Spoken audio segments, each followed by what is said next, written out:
Israel এখন একের পর এক যুদ্ধের চাপে নিঃশ্বাস নিতে পারছে না। গাজা থেকে শুরু করে লেবানন, সিরিয়া আর এখন সরাসরি ইরান একসাথে একাধিক ফ্রন্টে লড়াই করতে গিয়ে ইসরায়েলি সেনাবাহিনী আইডিএফ নিজের ভেতর থেকেই ভেঙে পড়ার দ্বারপ্রান্তে পৌঁছে গেছে। আইডিএফের স্বয়ং chief of staff lieutenant general Eyal Jamir নেতানিয়াহুর সিকিউরিটি ক্যাবিনেট মিটিংয়ে সোজা বলে দিয়েছেন, আমি 10টি লাল সংকেত তুলে ধরছি, আইডিএফ নিজের ভেতর থেকে কোল্যাপস করতে যাচ্ছে। 2023 সালের 7 অক্টোবর হামাসের হামলার পর থেকে ইসরায়েল টানা যুদ্ধ চালিয়ে যাচ্ছে। গাজায় স্থল অভিযান, লেবাননে হিজবুল্লার বিরুদ্ধে অপারেশন, সিরিয়ায় হামলা এবং গত বছর জুনে ইরানের সাথে 12 দিনের তীব্র যুদ্ধ।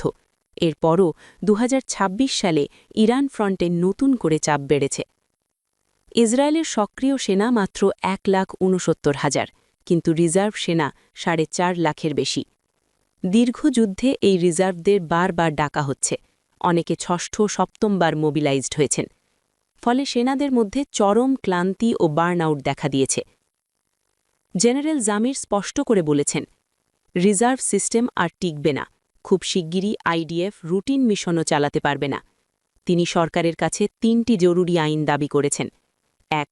হারেদি অর্থাৎ আল্ট্রা অর্থোডক্স ইহুদিদের সেনাবাহিনীতে অন্তর্ভুক্তির আইন। 2. রিজার্ভ ডিউটির নতুন আইন। 3. বাধ্যতামূলক সামরিক চাকরির মেয়াদ বাড়ানো। কিন্তু নেতানিয়াহু সরকার এখনও এসব ইস্যুতে সিদ্ধান্ত নিতে পারছে না। বিরোধীদের অভিযোগ, নেতানিয়াহু রাজনৈতিক স্বার্থে সেনাবাহিনীকে বেকায়দায় ফেলে দিয়েছেন। একদিকে একাধিক ফ্রন্টে যুদ্ধ চালিয়ে যাওয়া, অন্যদিকে সেনা সংকট।